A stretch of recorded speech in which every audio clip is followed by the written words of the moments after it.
ഹരേ കൃഷ്ണ. നമസ്തേ. ഹരേ രാമ രാമ രാമ ഹരേ ഹരേ, ഹരേ കൃഷ്ണ കൃഷ്ണ കൃഷ്ണ ഹരേ ഹരേ. ഹരേ കൃഷ്ണ. എല്ലാവരും സുഖമായിട്ടിരിക്കണമെന്ന് വിശ്വസിക്കുന്നു. അപ്പോൾ നമ്മൾ കലിയുഗത്തിൽ നാമജപം എത്രത്തോളം പ്രാധാന്യമുണ്ട് എന്നതിനെക്കുറിച്ചാണ് നമ്മൾ പറഞ്ഞുകൊണ്ടിരുന്നത്.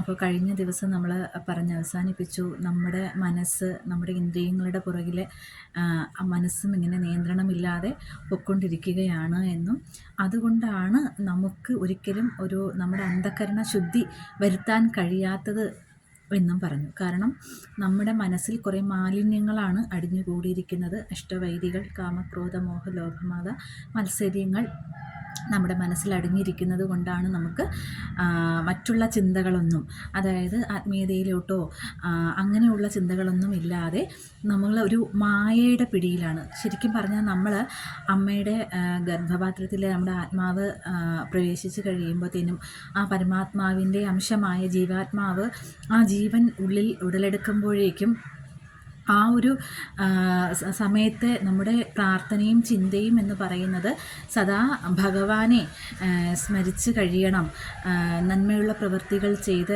സൽചിന്തകളോടുകൂടി ഈശ്വരനെ സ്മരിച്ച് കഴിയണം എന്നുള്ള ചിന്തകളുമായിട്ടാണ് നമ്മൾ വരുന്നത് ഇങ്ങോട്ട്.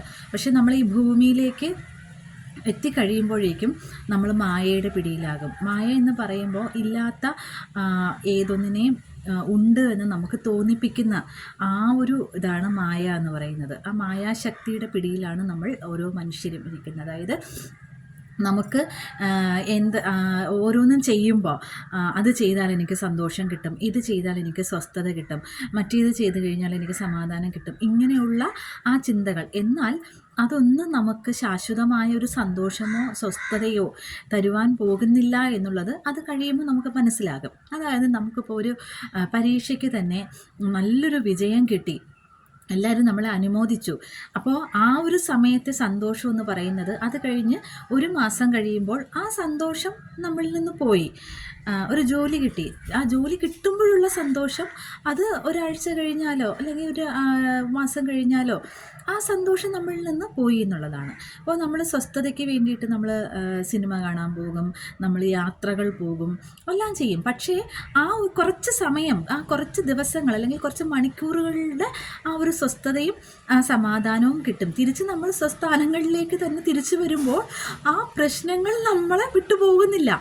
നമ്മൾ വീണ്ടും പ്രശ്നങ്ങൾക്കിടയിലോട്ട് തന്നെയാണ് വരുന്നത്, അല്ലേ? ഓഫീസിൽ നിന്നായാലും നമ്മൾ പറയും ഒരു ആശ്വാസം കിട്ടട്ടെ, 2 ദിവസം ഒന്ന് മാറി നിൽക്കട്ടെ, അല്ലെങ്കിൽ ഒരു യാത്ര പോയിട്ട് വരാമെന്ന് വിചാരിക്കും. യാത്ര പോയിട്ട് നമ്മൾ തിരിച്ച് വീണ്ടും ആ ഓഫീസിലേക്ക് തന്നെ വരുന്നത്, അവിടുത്തെ പ്രശ്നങ്ങളിലേക്ക് തന്നെയാണ് വരുന്നത്. അപ്പോൾ നമ്മുടെ മനസ്സ് പറയും ഇങ്ങനെ ചെയ്താൽ സന്തോഷം കിട്ടും, ഇത് ചെയ്താൽ സ്വസ്ഥത കിട്ടും എന്നൊക്കെ പറയും. പക്ഷേ ശാശ്വതമായിട്ട് നമുക്കൊരിക്കലും സ്വസ്ഥതയും സന്തോഷവും കിട്ടാൻ പോകുന്നില്ല അങ്ങനെയുള്ള ഭൗതിക വിഷയങ്ങളിൽ നമ്മൾ ഒട്ടിപ്പിടിച്ചിരിക്കുമ്പോൾ. എന്നാൽ ശാശ്വതമായ സന്തോഷം നമുക്ക് തരുന്ന ഒന്നാണ് നമുക്ക് നാമം ജപിക്കുക എന്നുള്ളത്. അപ്പം നാമം ജപിക്കുന്നത് സന്തോഷം തരുന്നത് എങ്ങനെയെന്ന് ചോദിച്ചു കഴിഞ്ഞാൽ, നാമം ജപിക്കുന്നത് വഴി നമ്മുടെ മനസ്സ് അടങ്ങുകയാണ് ചെയ്യുന്നത്.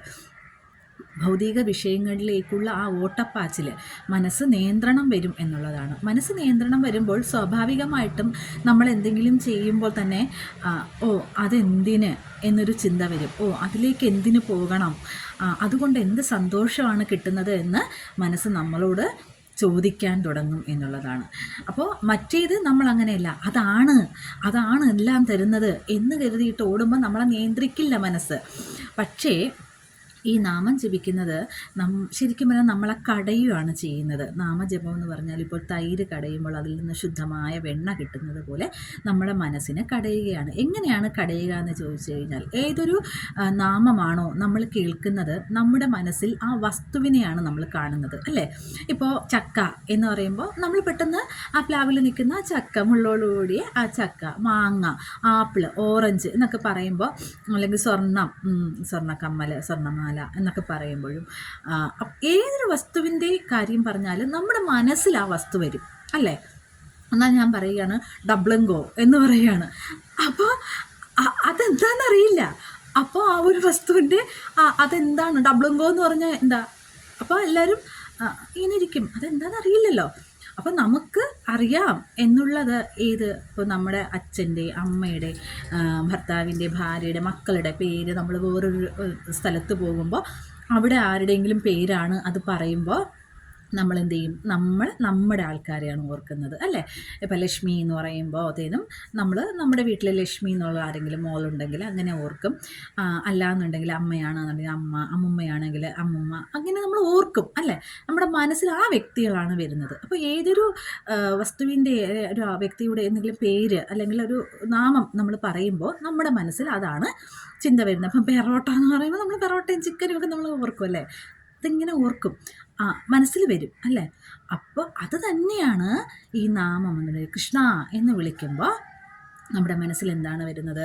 ഭഗവാൻ കൃഷ്ണൻ ഒരു കയ്യിൽ വെണ്ണയും മറുകൈയിൽ ഓടക്കുഴലുമായി നിൽക്കുന്ന കണ്ണനെ ഓർമ്മ വരും. നാരായണനായിട്ട് ചതുർഭുജമായ അരിയായിട്ട് നിൽക്കുന്ന ഗുരുവായൂരപ്പനായിട്ട് നാരായണനെ ഓർമ്മ വരും. പിന്നെ ദാമോദരനായിട്ട് ഓർമ്മ വരും, വേണുഗോപാലനായിട്ട് ഓർമ്മ വരും. എങ്ങനെയൊക്കെയാണോ നമ്മൾ ഭഗവാനെ കാണാൻ ഉദ്ദേശിക്കുന്നത്, അല്ലെങ്കിൽ വിഘ്നേശ്വര എന്ന് വിളിക്കുമ്പോൾ ഭഗവാനെ, ഗണപതി ഭഗവാനെ, ദേവി എന്ന് വിളിക്കുമ്പോൾ ദേവിയുടെ രൂപം. അപ്പോൾ അങ്ങനെ നമുക്ക് ഏത് നാമമാണോ നമ്മൾ കേൾക്കുന്നത്, നമ്മുടെ ശ്രവണം നമുക്ക് കേൾക്കുന്നത്, അപ്പോൾ ആ ചിന്ത നമ്മുടെ മനസ്സിൽ വരും, ആ രൂപം നമ്മുടെ മനസ്സിൽ വരും എന്നുള്ളതാണ്. അപ്പോൾ നമ്മൾ സദാസമയവും കൃഷ്ണ, രാമ എന്ന് പറയുമ്പോൾ നമ്മുടെ മനസ്സിൽ എന്താണ് വരുന്നത്? സ്വാഭാവികമായിട്ടും ഈശ്വര സ്മരണയാണ് വരുന്നത് എന്നുള്ളത്. അപ്പോൾ സദാസമയവും നാമം ജപിച്ചു കൊണ്ടിരുന്നാൽ, മനസ്സിൽ നാമം ജപിച്ചുകൊണ്ടേ ഇരുന്ന് കഴിഞ്ഞാൽ നമ്മുടെ മനസ്സിൽ എന്തായിരിക്കും സദാസമയവും ഉണ്ടാകുന്നത്? ഈശ്വര സ്മരണ തന്നെയാണ് ഉണ്ടാകുന്നത്. അപ്പോൾ സദാസമയവും ഈശ്വര സ്മരണയാണ് മനസ്സിലുണ്ടെങ്കിൽ നമുക്കവിടെ മറ്റുള്ള വിഷയങ്ങളെക്കുറിച്ച് ഓർക്കാനുള്ളൊരു സമയം ഉണ്ടാവുമോ? ഇല്ല, അല്ലേ? മറ്റുള്ള ഭൗതിക വിഷയങ്ങളെക്കുറിച്ച് അത് വേണം, ഇത് വേണം, അയാൾ അങ്ങനെയായി, ഇത് ഇങ്ങനെയായി, എന്നെ ഇങ്ങനെ പറഞ്ഞു, അല്ലെങ്കിൽ ഞാൻ അതെങ്ങനെ ചെയ്യും, അപ്പം അങ്ങനെയൊക്കെ ഉള്ള ചിന്തകൾ നമ്മുടെ മനസ്സിൽ കുറഞ്ഞു വരും. അപ്പോൾ ഭൗതികമായ വിഷയങ്ങളോടുള്ള ആസക്തി കുറഞ്ഞു വരും, അല്ലേ? അതാണ് നാമജപം നമ്മളെ കടഞ്ഞെടുക്കുക എന്ന് പറയുന്നത്. അപ്പം ഞാൻ പറഞ്ഞല്ലോ, നമ്മുടെ ആത്മാവ് എന്ന് പറഞ്ഞാൽ ശുദ്ധമാണ് എന്നുള്ളതാണ്. മനസ്സൊരു സ്ഫടികപാത്രം പോലെ പവിത്രമാണ്, ശുദ്ധവുമാണ് എന്നുള്ളത്. ആത്മാവ് എന്ന് പറയുന്നത് അത്രയും നിഷ്കളങ്കമായിട്ടുള്ള, അത്രയും പാവമാണ്, നല്ലതാണ് എല്ലാവരുടെയും ആത്മാവ് എന്ന് പറയുന്നത്. പക്ഷെ അവിടേക്ക് നമ്മൾ കൊടുക്കുന്നതനുസരിച്ചാണ് തിരിച്ച് പ്രതികരണം ഉണ്ടാകുന്നത് എന്നുള്ളത്. അതായത് ഞാൻ പറഞ്ഞു, ശരീരം രഥമേവച എന്ന് പറഞ്ഞു. അപ്പോൾ ഈ ശരീരം രഥമൈവച എന്ന് പറയുമ്പോൾ ഈ ശരീരത്തിനെ രഥത്തിനോടാണ് ഉപമപ്പെടുത്തുന്നത്. അത് രഥത്തിലെ കുതിരകളെന്ന് പറയുന്നത് നമ്മുടെ ഇന്ദ്രിയങ്ങളാണ്. അപ്പോൾ ഇന്ദ്രിയങ്ങൾ, കുതിരകളെ കെട്ടുന്ന കടിഞ്ഞാണ്. ആ കടിഞ്ഞാണെന്ന് പറയുന്നത് മനസ്സാണ്. ഈ കടിഞ്ഞാണിനെ പിടിച്ചിരിക്കുന്ന ഒരു തേരാളി ഉണ്ടാകും, അതാണ് ബുദ്ധി എന്ന് പറയുന്നത്. ഇനി ആ രഥത്തിലെ ഒരു യാത്രക്കാരനും ഉണ്ടാകും, അതാണ് ആത്മാവ് എന്ന് പറയുന്നത്.